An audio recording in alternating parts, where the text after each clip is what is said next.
Meu nome é Sandra. Tenho 75 anos. Já vi muita coisa, já vivi o bastante para saber que a vida não tem dó de ninguém. Ela vai tirando da gente, aos poucos, as pessoas, os sonhos, os costumes, a firmeza das pernas, a audição. E até a vontade de tentar entender as coisas. Mas nada, nada me preparou para o que senti quando perdi o Pororoca. Pode rir, se quiser. Tem gente que ri mesmo. Diz que é exagero, que é só um cachorro. Mas só quem já amou um bicho como se fosse filho. Entende o buraco que ele deixa. O Pororoca era minha última companhia. Minha última rotina. Ele me acordava todo dia com aquele jeito todo dele, batendo as patinhas na porta do quarto, roçando o focinho no meu braço, esperando o momento de ganhar o primeiro carinho do dia. Era ele que me dava motivo para levantar, para passar um café, para varrer o quintal. Quando ele se foi, a casa virou um cemitério de silêncio. E eu virei uma sombra dentro dela. As manhãs foram ficando pesadas. Acordava, olhava para o lado da cama, e ele não estava mais. O som das patinhas no chão sumiu. A tigela de comida ficou ali, encostada no canto, com os últimos grãozinhos ainda dentro. A coleira ainda pendurada na maçaneta da porta, como se a qualquer momento fosse ser usada para um último passeio. Mas o passeio não veio. Só veio o silêncio. E o vazio. E o peso. As pessoas não entendem. Não fazem ideia. Dizem, mas você tem filhos, tem netos, tem vizinhos. Mas não é assim. Cada um vive no seu mundo. Meus filhos têm suas vidas, seus compromissos, seus problemas. Netos. Quase não conheço direito. Vêm de vez em quando, por obrigação. Trazem bolo da padaria, perguntam se tá tudo bem e vão embora antes do café esfriar. E vizinho. É só barulho do outro lado da parede. Pororoca era diferente. Ele não precisava dizer nada. Bastava estar ali. Me olhava como quem entende tudo sem julgar nada. Ele sabia quando eu estava triste, quando a dor do corpo era menor do que a da alma. Se deitava perto e ficava. Só ficava. Presença. É isso. Ele era presença. Quando ele adoeceu, foi como assistir uma vela apagando devagar. Primeiro parou de correr. Depois, de comer. Por fim, nem os olhos dele me acompanhavam mais. E mesmo assim, mesmo sabendo que era o fim, eu não consegui me despedir. Não consegui segurar ele no colo na última hora. Fiquei parada, com o peito travado, enquanto ele ia embora devagarinho, respirando cada vez mais fraco. Quando percebi, já era tarde. Fiquei ali, sozinha com um corpo pequeno, leve, mas que carregava o peso do meu mundo inteiro. Não enterrei no quintal. Não tive coragem. Um vizinho fez isso por mim. Eu só fiquei na cadeira da sala, olhando para o canto onde a caminha dele costumava ficar, e que agora parecia um buraco aberto no chão. Os dias seguintes foram iguais. Acordava e fingia que não tinha acordado. Tomava café sem gosto. Olhava pela janela esperando. Não sei o quê. Talvez um milagre. Talvez que aquilo tudo fosse um pesadelo. Teve uma noite que eu sentei na beira da cama e pensei, se for para viver assim, para que continuar? Mas Deus não respondeu naquela hora. Nem depois.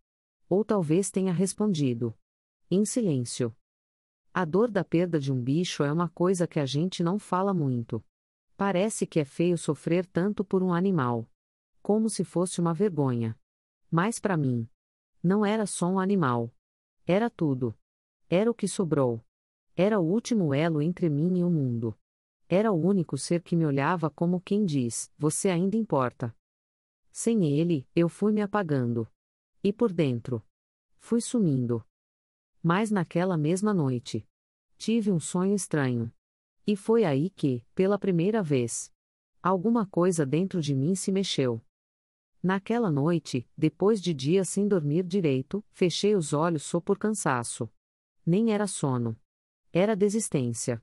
O travesseiro ainda molhado das lágrimas que não consegui segurar. E foi ali, no escuro daquele quarto onde tudo parecia pesar o dobro, que veio o sonho. Um campo aberto, céu azul de doer, grama alta balançando com o vento. E lá no fundo, o Pororoca. Corria solto, leve, feliz. Mas o mais estranho é que ele não vinha até mim. Ele só me olhava. De longe. E abanava o rabo, como quem diz: vai. Segue. Atrás dele, uma igrejinha pequena. Branca, simples, com uma cruz bem no alto. E uma paz. Uma paz que eu não sentia há décadas. Acordei com o coração batendo esquisito. Não era angústia. Também não era alegria. Era outra coisa. Um tipo de esperança que eu já não reconhecia mais. Me levantei da cama sem entender porquê. Olhei para o espelho. E ali estava eu. Olhos inchados, rosto cansado, mais alguma coisa. Viva! Alguma coisa ainda me chamava para continuar. Fui até a janela. O sol batia diferente naquele dia. Talvez fosse só impressão. Talvez fosse só o sonho ainda grudado em mim. Mas havia uma leveza no ar. Uma voz muda dizendo: sai. Anda. Não fica aí parada. E eu fui. Coloquei minha sandália velha, joguei um chale nos ombros e saí de casa. Fui andando sem rumo até parar na frente da igrejinha do bairro. Aquela mesma que eu passava em frente todo domingo. Sem nunca entrar. Parei. Respirei fundo. E entrei. O cheiro de madeira antiga, de vela apagada, de flor murchando no altar. Tudo me abraçou. Me sentei no último banco, encolhida, sem saber o que fazer. Eu nunca fui mulher de reza. Meus pais até eram religiosos, mas eu sempre achei que Deus estava ocupado demais para ouvir as dores de uma mulher como eu. Mas naquele dia, eu só fechei os olhos e chorei. Chorei com gosto. Como se lavasse por dentro. Não falei nada. Não pedi nada. Só estive ali. Presente. Quebrada. Mais inteira na minha dor. E foi nesse silêncio que eu senti. Senti que eu não estava mais tão sozinha. Que alguém, alguma coisa, ainda se importava comigo. Desde então, comecei a voltar todo domingo. Mesmo sem saber rezar direito. Mesmo sem entender todas as palavras. Eu só sentava, ouvia os cânticos, deixava o tempo passar ali dentro. E quanto mais eu ia, mais eu sentia a alma descer do telhado e voltar pro corpo. Foi numa dessas missas que conheci outras senhoras. Vi no rosto delas um espelho do meu. Umas com luto recente, outras com filhos que não ligam mais, outras que mal falam. Mas que choram do mesmo jeito. E ali, naquele banco comprido de madeira, eu descobri que minha dor tinha vizinhança. Que eu não era a única carregando ausências. E se você tá me ouvindo até aqui, se esse desabafo encontra um cantinho dentro de você, se de alguma forma a minha dor se parece com a sua, eu te peço, curta esse vídeo, se inscreve no canal, ativa o sininho. Pode parecer só um gesto pequeno. Mas para mim, é como um sinal de que minha história tá chegando até alguém. Alguém que, assim como eu, achou que já tinha sido esquecida. Alguém que precisa de companhia, mesmo que seja assim, pela tela. Não pelo número, mas pela alma. Pela presença. Por saber que a gente ainda importa. Porque eu aprendi que toda dor que é dividida fica mais leve. E toda história contada tem poder de curar. A mim. A você. A quem mais escutar. Mas a cura ainda estava longe. O buraco dentro do peito não some com missa nem com reza. Ele se acomoda. E começa a avisar: você precisa seguir. E seguir, às vezes, começa com as pequenas coragens. A primeira foi encarar a caminha vazia do Pororoca. Ficava ali, num cantinho da sala, onde o sol da manhã batia mais forte. Ele amava aquele canto. Se esticava depois do café, com as patas todas para cima, barriga exposta, como quem confia no mundo. Às vezes suspirava tão alto, que parecia gente velha cansada de trabalhar. E eu achava graça, sem saber que aquilo um dia ia me fazer falta. Depois da morte, evitei aquele canto como quem evita cova aberta. Passava longe. Mal olhava. A caminha ficou intocada. O cobertorzinho embolado, o brinquedo mordido, os pelinhos grudados no tecido. tudo igual ao último dia. E toda vez que eu me aproximava, o nó na garganta subia. Mais um dia. Voltei da missa com uma paz estranha. Não era felicidade. Era outra coisa. Uma força silenciosa. Sentei na cadeira da sala, olhei para aquele canto e pensei: chegou a hora. Levantei devagar. Fui até lá. Ajoelhei com esforço. Passei a mão devagar no cobertor. Peguei o brinquedo. Chorei. Mas chorei com gratidão. Agradeci por ele ter existido. Por ter sido meu companheiro. Por ter me salvado em silêncio tantas vezes. Dobrei o cobertor. Guardei o brinquedo. E, no lugar da caminha, coloquei uma almofada limpa, uma vela e uma imagem pequena de Nossa Senhora que minha mãe me deu quando eu era menina. Fiz daquele canto um altar, um refúgio. E ali, todas as manhãs, comecei a conversar com Deus. Conversas curtas. Simples. Às vezes só, obrigada por mais um dia. Às vezes só o silêncio mesmo. Mas todo dia. Era um passo a mais. A dor ainda estava ali. Mas agora. Ela tinha lugar para morar. Não tomava conta de tudo. Não era mais senhora da casa. Era só parte de mim. E foi nesse canto de oração que uma nova voz começou a crescer dentro de mim. Uma voz que me empurrava para frente. Mas o que ela me fez lembrar, eu jamais esperava. Com o tempo, a rotina na igreja foi virando âncora. Eu já sabia os horários da missa de cor, os rostos das outras senhoras que sentavam sempre no mesmo lugar, as músicas do folheto que eu mal conseguia cantar, mas ouvia com os olhos marejados. Havia algo naquela repetição que me dava chão. A oração antes do café, a leitura do salmo à tarde, a vela acesa ao lado da imagem de Nossa Senhora. Coisas simples. Que seguravam meu mundo em pé. Esperança, foi esse o nome que dei pro cãozinho novo que chegou depois, já se ajeitava ao meu lado no canto de oração. Não era igual ao Pororoca. Nem tentava ser. Era outro. Outra presença. Outro jeito. Mas tinha algo nele. Um silêncio bom. Um jeito de me olhar como quem diz: tô aqui, sem pressa, no teu tempo. E aquilo bastava. Mas foi também nesse tempo. Nesse silêncio mais sereno. Que começou a surgir uma outra lembrança. Não vinda de fora. Mas de dentro. Bem de dentro. Daquelas que a gente enterra tão fundo, que quase esquece que existem. Quase.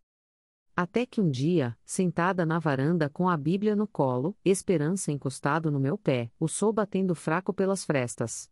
Eu ouvi. Não foi som. Foi pensamento. Uma pergunta, vinda de não sei onde. Você já pensou em agradecer? Eu parei. O peito apertou. A palavra ficou ecoando dentro da minha cabeça. Agradecer? Por quê? Pela perda? Pela dor? Pela solidão? Como é que se agradece por tudo isso? Mas aquela pergunta me desmontou. Porque, pela primeira vez, me fez enxergar que mesmo no meio da maior escuridão da minha vida, alguma coisa me segurou. Alguma coisa me manteve viva quando eu já não queria mais. E então, comecei a tentar agradecer. Primeiro baixinho. Obrigada por mais um dia. Depois com mais coragem. Obrigada por não me deixar sozinha. E então, num desses agradecimentos, veio outra memória. Aquela que eu guardei por mais de 50 anos. Aquela que me fez duvidar de mim mesma, da minha fé, do meu valor como mulher, como mãe, como ser humano. Uma lembrança que tinha nome, mas que eu nunca pronunciei. Meu filho. Eu nunca tinha contado para ninguém. Nem pro Pororoca, que ouviu tudo da minha vida sem precisar entender. Nem pro padre. Nem para Deus direito, porque até nas minhas orações eu pulava essa parte. Era um buraco dentro de mim tão fundo que até o som da minha própria voz evitava cair lá. Mas ele existiu. Um menino. Que nasceu de mim, mas que nunca ficou comigo. Eu tinha 17 anos. Era nova demais, pobre demais, assustada demais. A família mandou embora para casa de uma tia no interior. Lá me esconderam por uns meses, como se eu fosse um erro ambulante, como se o que crescia dentro de mim fosse uma vergonha que precisava ser apagada o mais rápido possível. Eu me lembro do parto. A dor. O medo. O choro. E lembro do momento em que colocaram ele nos meus braços por menos de 2 minutos. 2 minutos.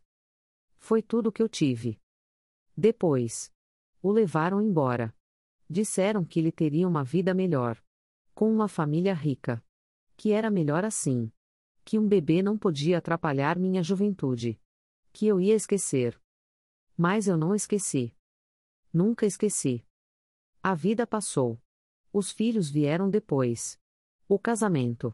As perdas. As rugas. O tempo. Mas ele. Aquele primeiro. Nunca saiu de mim. Sempre que eu via um menino de cabelo castanho, do olhar mais quieto, meu coração se contraía. Sempre que eu via uma mulher abraçando um bebê no ponto de ônibus, pensava, será que ele me reconheceria se me visse? Mas eu calei. Engoli. Como fiz com tantas outras dores. Só que agora, com 75 anos, com a esperança dormindo nos meus pés e a fé voltando a bater fraca no peito, eu não conseguia mais calar. Fui até o altar improvisado da sala. Acendi a vela. Me ajoelhei com dificuldade. E falei. Pela primeira vez. Com a voz trêmula. Senhor. Eu tive um filho. E eu deixei que levassem ele embora. Eu era só uma menina. Mas ele era meu. E eu nunca mais fui inteira desde então. Depois disso, não consegui levantar. Fiquei ali, encostada na beirada do sofá, chorando com a cara no chão. Mas era um choro diferente. Não era desespero. Era rendição. Como quem finalmente solta um peso que segurou por uma vida inteira. Aquela noite foi longa. A cabeça cheia de lembranças. A cena do parto voltando como um filme. A voz da minha tia. A caminhonete antiga arrancando do terreiro com meu filho nos braços de uma mulher que eu nem lembro o rosto. E eu, sozinha, encolhida num canto, ouvindo o som do motor se afastando e sentindo que um pedaço de mim tinha sido arrancado pela raiz. E então, no meio da madrugada, eu senti uma coisa que há muito não sentia: coragem. Coragem de olhar para essa dor de frente. De falar sobre ela. De talvez, quem sabe, buscar esse filho. Não para me perdoar. Mas para que ele soubesse que foi amado. Mesmo em silêncio. Mesmo longe. Mesmo no esquecimento forçado. Era o começo de um novo luto. Mas também o começo de uma nova esperança. Depois daquela noite, as coisas começaram a mudar por dentro. Não de forma escandalosa, nem bonita. Foi uma mudança lenta, quase invisível. Como quando o inverno termina e a gente só percebe pela flor que nasce no muro rachado. O nome dele, do meu filho, ainda era um mistério. Eu não sabia se ele tinha crescido feliz, se tinha sido amado, se algum dia sentiu minha falta. Mas o que eu sentia agora era diferente. Não era só culpa. Era necessidade. Uma necessidade antiga, enterrada, que finalmente pedia para respirar. Comecei a escrever. Primeiro, só para mim. Pegava folhas soltas e rabiscava tudo o que eu teria dito a ele se tivesse tido tempo. Frases quebradas. Pedidos de desculpa. Histórias da infância que ele nunca viveu comigo. Fui preenchendo páginas com tudo que ficou preso na garganta por mais de 50 anos. E um dia, sem pensar muito, escrevi uma carta. Uma de verdade. Peguei papel timbrado da paróquia, assinei com meu nome completo, coloquei minha idade, e contei. Não tudo, mas o suficiente. Contei que tive um filho aos 17 anos. Que ele foi entregue a uma família. Que não sei onde está. Que não quero causar confusão, nem invadir nada. Só queria que ele soubesse que não foi esquecido. Que, mesmo sem foto, sem cheiro, sem som da voz, ele viveu comigo todos os dias. Dentro de mim? No fundo do coração. Levei essa carta até o padre. Pedi que ele a entregasse a um grupo que ajuda em reencontros de mães e filhos separados por adoção. Ele leu com calma. Depois de alguns segundos, disse só isso. Deus está escrevendo junto contigo, Sandra. Não tem erro nesse tipo de amor. Deixei a carta. Voltei para casa. E esperei. Mas o tempo de Deus é diferente do nosso. Passei dias sem resposta. No início, uma angústia. Depois, uma paz estranha. Como se o simples fato de ter escrito já tivesse tirado um peso de cima de mim. Continuei rezando. Esperança continuava dormindo no mesmo canto. Os dias seguiam com a mesma rotina. Mas agora havia algo novo, o sentimento de que eu finalmente tinha deixado de fugir. Até que um dia, o envelope chegou. Era simples. Branco. Sem remetente. Quando abri, minhas mãos tremiam. Era uma carta. Curta. Direta. Escrita à mão. Dizia assim: recebi sua mensagem. Não sei se sou quem a senhora procura. Mas as datas batem. A história é parecida. Li suas palavras. Senti alguma coisa. Não sei se estou pronto. Mas agradeço por ter escrito. Saber que alguém pensou em mim já mudou meu dia. Eu li aquela carta tantas vezes que o papel ficou mole. Não tinha nome. Não tinha assinatura. Mas eu sabia. Lá no fundo. Eu sabia. E aquilo bastava. A vida me ensinou que nem sempre a gente recebe o final que sonhou. Às vezes não tem abraço, nem reencontro no aeroporto, nem lágrima de novela. Às vezes, o que a gente ganha é só paz. Uma paz miúda, contida, mas tão verdadeira. Que sustenta a alma por inteiro. A carta eu guardei no altar. Dobradinha. Junto com a coleira do Pororoca e o primeiro brinquedo do Esperança. E toda vez que passo por ali, olho para ela e penso: obrigada, Senhor. Porque mesmo sem devolver o que eu perdi, o Senhor me deu outra chance de me encontrar. Hoje, quando me perguntam como tô, eu digo: tô em construção. Aos 75 anos, ainda tentando aprender que a vida não se resolve, ela se aceita. Que a gente não é só o que fizeram com a gente, mas o que a gente decide fazer com aquilo. Que existe amor onde menos se espera. E que até a dor, quando acolhida, pode virar ponte. O Pororoca me ensinou o que é amor fiel. Esperança me ensinou o que é recomeçar. E aquele menino, mesmo sem nome, sem rosto, sem presença, me ensinou o que é amar no escuro, com fé. E hoje, no silêncio da minha casa, quando o sol entra devagar pela janela e bate no altar, eu fecho os olhos e agradeço. Porque sobreviver? Eu já sabia. Mas agora eu aprendi a viver.